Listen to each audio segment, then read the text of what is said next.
ఓం నమో వెంకటేశాయ. జ్యోతిషరత్నాకరం ఛానల్కి స్వాగతం. ఈ వీడియోలో ఒక జాతకంలో శుక్రుడు పాస్ట్ లైఫ్ కర్మ రిలేషన్ ద్వారా కనెక్షన్ ద్వారా ఎటువంటి మ్యారేజ్ని అలాగే లవ్ అఫైర్స్ లవ్ మ్యారేజ్ ఇస్తాడు. అంటే వివాహంలో జరగడానికి అది అరేంజ్డ్ మ్యారేజ్ కావచ్చు, లవ్ మ్యారేజ్ కావచ్చు. లవ్ అఫైర్స్కి శుక్రుడు ఎంతవరకు కారణం, శుక్రుడు సూచించేటువంటి పాస్ట్ లైఫ్ కనెక్షన్ ఏంటి, ఇలాంటివి తెలుసుకుందాము.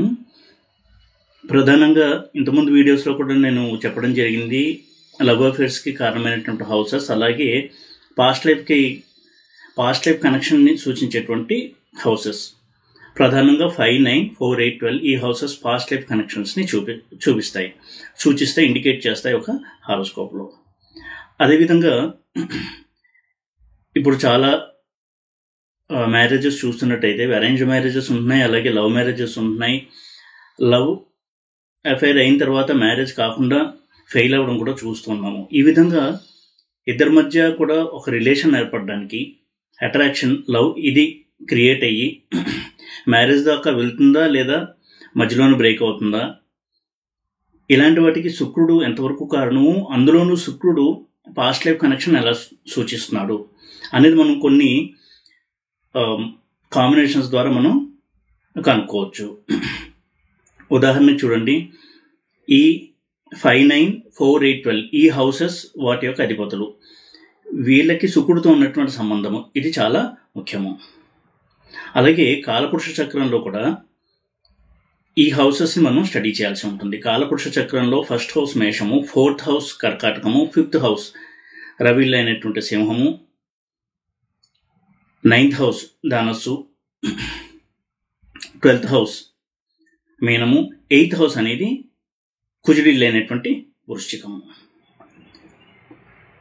వాటి అధిపతులు వీళ్ళు కనుక శుక్రుడితో కనుక సంబంధం కలిగి ఉన్నట్టయితే అటువంటి పాస్ట్ లైఫ్ కనెక్షన్ ద్వారానే వారికి ఒక గర్ల్ ఫ్రెండ్ కావచ్చు, బాయ్ ఫ్రెండ్ కావచ్చు, వైఫ్ ఆర్ హస్బెండ్ ఇలాంటి ఒక రిలేషన్ అనేది ఏర్పడుతూ ఉంటుంది. ఇది చాలా సందర్భాల్లో కూడా మీరు గమనించవచ్చు. అయితే అటువంటి దశ కూడా యాక్టివేట్ అయ్యి ఉండాలి. పరాశర జైమిని రెండిట్లో కూడా ఆ దశలో యాక్టివేట్ అయినప్పుడు తప్పకుండా కూడా అలాంటి రిజల్ట్స్ని వాళ్ళు పొందుతూ ఉంటారు. ఉదాహరణకి ఫస్ట్ 4th హౌస్ దగ్గరికి వస్తే 4th హౌస్ అనేది కాలపురుష చక్రంలో కర్కాటకం అవుతుంది. అది చంద్రుడిల్లు. లవ్ అఫైర్స్కి, ఎమోషనల్ బాండేజ్కి శుక్రుడు కారణమా చంద్రుడు కారణమా అని అడుగుతూ ఉంటారు. రెండూ కూడా కారణమే.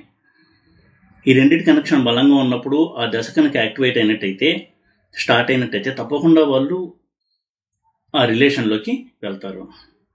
ఉదాహరణకి ఇక్కడ కర్కాటకం విషయం తీసుకున్నట్టయితే దానికి అధిపతి చంద్రుడు. ఒక రియల్ టైం ఎగ్జాంపుల్ చెప్తాను. కర్కాటక లగ్నం అయ్యి అందులో శుక్రుడు ఉన్నాడు. ఈ చిన్న కాంబినేషన్. ఇక్కడ శుక్రుడు 4th లార్డ్ అయ్యి లగ్నంలో ఉండడము, ఇతర కాంబినేషన్స్ కూడా దాన్ని సపోర్ట్ చేస్తుంది. రాహుకేతుల ప్లేస్మెంట్ అవి కూడా నేను కింద మెన్షన్ చేస్తాను ఆ తర్వాత వెళ్ళే కొద్దీ. ఈ విధంగా రాహుకేతుల సంబంధము ఇవి ఉండడం వలన అన్కన్వెన్షనల్ లవ్ అనేది అయింది. తర్వాత మ్యారేజ్ కూడా జరిగింది. వాళ్ళకి లాంగ్ మ్యారీడ్ లైఫ్ కూడా ఉంది. They are having happy long married life.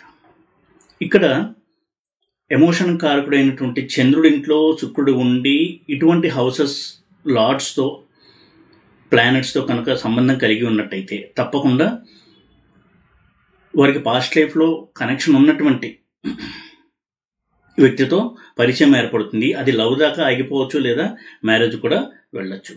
అయితే ఇటువంటి రిలేషన్ ఏర్పడేటప్పుడు ఒక్కొక్కసారి వివాహం అయిన తర్వాత కూడా రిలేషన్లోకి ఎంటర్ అవుతూ ఉంటారు. అది కూడా ఇటువంటి స్ట్రాంగ్ ప్లాంటరీ ఇన్ఫ్లుయెన్స్ వలన జరుగుతూ ఉంటుంది. అయితే ఇది తప్ప ఉప్ప అనేది ఇక్కడ మన డిస్కషన్ కాదు, కానీ అలాంటి ప్లాంటరీ దశ వచ్చి ఆ కాంబినేషన్స్ ఉన్నప్పుడు తప్పకుండా అలాంటి ఇన్సిడెంట్స్ వాళ్ళ లైఫ్లో జరుగుతాయి. అలాగే 5th హౌస్ తీసుకున్న కాలపురుష చక్రంలో అది సింహము, దానికి అధిపతి రవి శుక్రుల కలయిక బలంగా ఉన్నప్పుడు లేదా వాళ్ళిద్దరు రిలేషన్ ఉన్నప్పుడు చాలా త్వరగా ఇద్దరు అట్రాక్ట్ అయ్యి మ్యారేజ్ చేసుకుంటారు. తర్వాత డైవర్స్ కూడా వెళ్ళడానికి అంతే త్వరగా వాళ్ళు వెళ్తూ ఉంటారు. సింహ లగ్నం అయ్యి లగ్నంలో శుక్రుడు, అలాగే రాహు 5th హౌస్లో, అందులో దారపాదం ఉండి, ఇది ఒక రియల్ టైం ఎగ్జాంపుల్. అక్కడ కూడా చాలా త్వరగా వాళ్ళు డెసిషన్ తీసుకుని మ్యారేజ్ అయిన తర్వాత 3 నెలలకే విడిపోతామని కూడా నిర్ణయానికి వచ్చారు. ఎందుకంటే రవి సెపరేటివ్ ప్లానెట్. ఎప్పుడు కూడా శుక్ర రవి కాంబినేషన్ ఉందంటే రవి పాజిటివ్గా ఉండి శుక్రుడితో ఉంటే డైవర్స్ అవ్వదు, లేకపోతే డైవర్స్ అవ్వడానికి ఎక్కువగా ఛాన్సెస్ ఉంటాయి. అలాగే 8th హౌస్ విషయానికి వచ్చినట్టయితే కాలపురుష చక్రంలో అది వృశ్చికం అవుతుంది, దానికి అధిపతి కుజుడు. ఇక్కడ శుక్ర కుజ సంబంధాన్ని బట్టి కూడా మనకు వచ్చినటువంటి పార్ట్నర్ మనకి పాస్ట్ లైఫ్ నుంచి కూడా కంటిన్యూ అవుతున్నటువంటి పార్ట్నరా అనేది మనం కొంతవరకు చెప్పొచ్చు. ఉదాహరణకి చాలా సందర్భాల్లో ఇది చెక్ చేయడము, వెరిఫై అవ్వడం కూడా జరిగింది. అమ్మాయి చార్ట్ అబ్బాయి చార్ట్ రెండు కనుక చూసినట్టయితే, ఉదాహరణకి అబ్బాయి చార్ట్లో కుజుడు మేషంలో ఉన్నాడు, అమ్మాయి చార్ట్లో శుక్రుడు సింహంలో ఉన్నాడు. అంటే ఆ రెండు రాసుల్ని నోట్ చేసుకోండి. మేషం నుంచి సింహం 5th హౌస్ అయింది.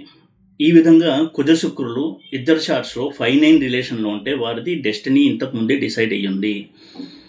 లాస్ట్ బర్త్ నుంచి కూడా వాళ్ళ యొక్క కనెక్షన్ అనేది కంటిన్యూ అవుతుంది ఈ జన్మలో అనేది మనం అర్థం చేసుకోవచ్చు. అది లవ్ మ్యారేజ్ కావచ్చు, అరేంజ్డ్ మ్యారేజ్ కావచ్చు. అరేంజ్డ్ మ్యారేజ్ విషయంలో కూడా వారు పెళ్లి చూపులకి వెళ్ళిన తర్వాత అమ్మాయిని చూడడము, వెంటనే ఓకే చేయడము, అలాగే అమ్మాయి అబ్బాయిని చూడడము, ఓకే చేయడము, వెంటనే పెళ్ళి అయిపోవడం కూడా జరుగుతూ ఉంటుంది.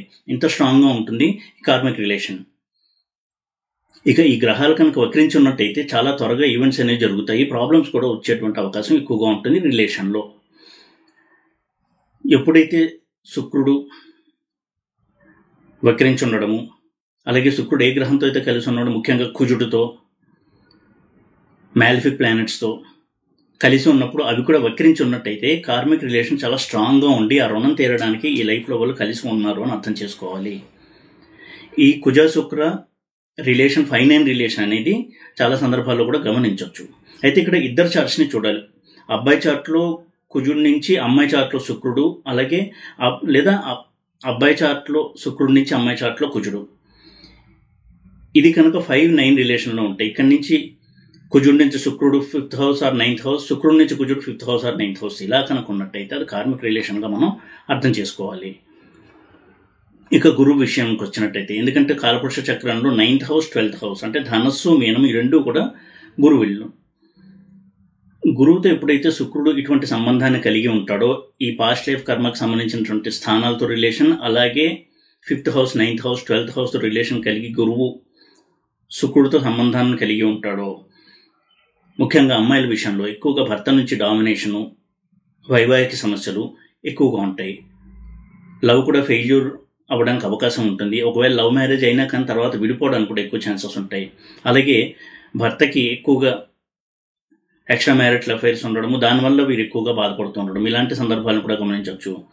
ఎందుకంటే గురు శుక్రుల కలయిక ఎప్పుడు కూడా మంచిది కాదు. గురు శుక్రుల సంబంధం అనేది మ్యారిటల్ హ్యాపీనెస్కి కొంత నెగిటివ్గానే చూడాల్సి ఉంటుంది.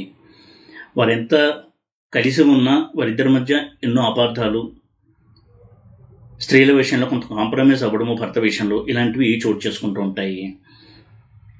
ఇక శుక్రుడు ఏ ఇంట్లో ఉన్నాడు అంటే శుక్రుడి ప్లేస్మెంట్ నుంచి కూడా మనం పాస్ట్ లైఫ్ రిలేషన్ కొంతవరకు తెలుసుకోవచ్చు. శుక్రుడు 5th హౌస్లో 9th హౌస్లో, అలాగే 4th హౌస్లో 8th హౌస్లో 12th హౌస్లో ఉండి రాహుతో కానీ కేతువుతో కానీ కలిసి ఉన్నట్టయితే వచ్చేటువంటి పార్ట్నర్ పాస్ట్ లైఫ్ కనెక్షన్ ఉంటుంటే పార్ట్నర్ అవ్వడానికి ఎక్కువగా అది ఇండికేషన్ని సూచిస్తుంది. 5th హౌస్ అనేది క్రియేటివిటీకి సంబంధించిన హౌస్, ఎమోషన్స్కి సంబంధించినటువంటి హౌస్. అలాగే 5th హౌస్కి ఆపోజిట్ హౌస్ అయినటువంటి 11th హౌస్ అనేది 5th హౌస్ యొక్క యాక్టివిటీస్ ఏవైతే ఉన్నాయో లవ్ అఫైర్స్ అవి సక్సెస్ అవుతాయా లేదా అని తెలియజేసేటువంటి house 11th house. 5th house యొక్క సక్సెస్ని ఫెయిల్యూర్ని సూచిస్తుంది 11th హౌస్. కాబట్టి 11th హౌస్లో శుక్రుడు కూడా ఇటువంటి కార్మిక్ రిలేషన్ని సూచిస్తాడు మ్యారేజ్ అండ్ లవ్ విషయంలో. అలాగే శుక్రుడు రాహుతో లేదా కేతువుతో సంబంధాన్ని కలిగి ఉన్నాడా, ఇది చాలా చాలా ముఖ్యం. చాలా సందర్భాల్లో శుక్ర రాహువుల కలయిక అనుకున్నట్టయితే మ్యారేజ్ కావచ్చు, లవ్ కావచ్చు, అది కార్మిక్ రిలేషన్గానే మనం గుర్తించాలి. ఇద్దరు చాలా భిన్నమైనటువంటి కల్చర్స్ నుంచి వచ్చిన వ్యక్తులై ఉంటారు. వీరి ఊరు వారి ఊరు చాలా దూరంగా ఉంటుంది. అసలు ఆ ఊరికి ఇద్దరు ఎప్పుడు వెళ్ళి ఉండరు. అయినా కానీ కలుసుకోవడము, ఏదో ఒక పరిస్థితుల ద్వారా వెంటనే మ్యారేజ్ చేసుకుందాం అనుకోవడము, లేదా వారి పేరెంట్స్కి ఆ సంబంధం రావడము, ఆ మ్యారేజ్ ఫిక్స్ అవడము, మ్యారేజ్ అయిపోవడం ఇంత ఫాస్ట్గా జరుగుతూ ఉంటుంది. ఈ విధంగా ఇలాంటి ప్లానటరీ ఇన్ఫ్లుయెన్స్ స్ట్రాంగ్గా కనుక ఉన్నట్టయితే తప్పకుండా కూడా అది కార్మిక్ రిలేషన్గా మనం చూడాల్సి ఉంటుంది. రాహు, కేతు, మార్స్ అంటే కుజుడు వీళ్ళందరూ కూడా చాలా ఫాస్ట్గా రిజల్ట్స్ ఇచ్చేటువంటి ప్లానెట్స్, స్ట్రాంగ్ ఎమోషన్ని ఇచ్చేటువంటి ప్లానెట్స్. ఇక శుక్రుడు 5th లార్డ్ అయ్యి 8th హౌస్లో ఉండడం, 12th హౌస్లో ఉండడం, ఇలాంటి హౌసెస్లో కనుక ఉన్నట్టయితే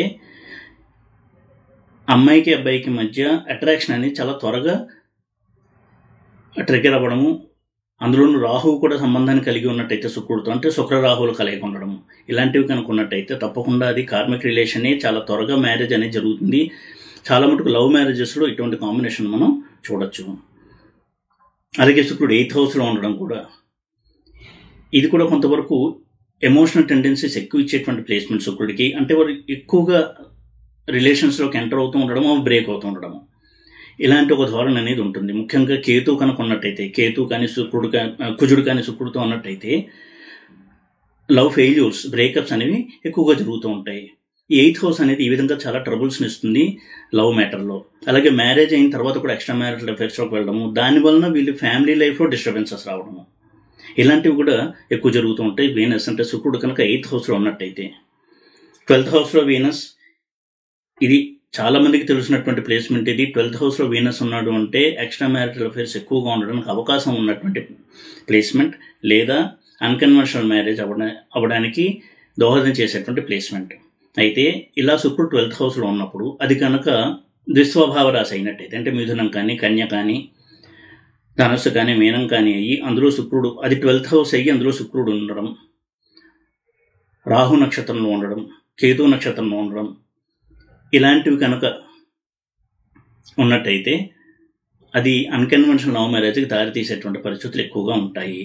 ఉదాహరణకి కర్కాటక లగ్నానికి 12th హౌస్లో శుక్రుడు మిథునంలో ఆరుద్ర నక్షత్రంలో ఉండి రాహు కూడా అక్కడ ఉండడం, లేదా రాహు శుక్రుడికి 5th హౌస్లో లేదా 9th హౌస్లో ఉండడం, ఇవన్నీ కూడా ఈ కార్మిక్ రిలేషన్ తెలియజేసేటువంటి ప్లేస్మెంట్స్ శుక్రుడి విషయంలో. అలాగే శుక్రుడు రాహుతో కావచ్చు, కేతువుతో కావచ్చు 5th హౌస్ లేదా 9th హౌస్ రిలేషన్లో ఉంటే, అంటే శుక్రుడి నుంచి రాహు 5th హౌస్లో లేదా శుక్రుడి నుంచి రాహు 9th హౌస్లో ఉండడం, శుక్రుడి నుంచి కేతు 5th హౌస్లో లేదా శుక్రుడి నుంచి కేతు 9th హౌస్లో ఉండి, శుక్రుడు ఉన్నటువంటి ఇల్లు పాస్ట్ లైఫ్ కర్మకు సంబంధించినటువంటి ఇల్లు కనుక అయినట్టయితే, అంటే 5, 9, 4, 8, 12 ఈ హౌసెస్ కనుక అయ్యి శుక్రుడు ఉన్న హౌస్ రాహుకేతువులు అటువంటి ప్లేస్లో కనుక ఉన్నట్టయితే వారికి ఇలాంటి ఒక రిలేషన్లోకి ఎంటర్ అవ్వడము, లవ్ రిలేషన్లోకి ఎంటర్ అవ్వడము అనేది తటస్థిస్తుంది వారి యొక్క లైఫ్లో ఆ పీరియడ్ రన్ అవుతున్నప్పుడు.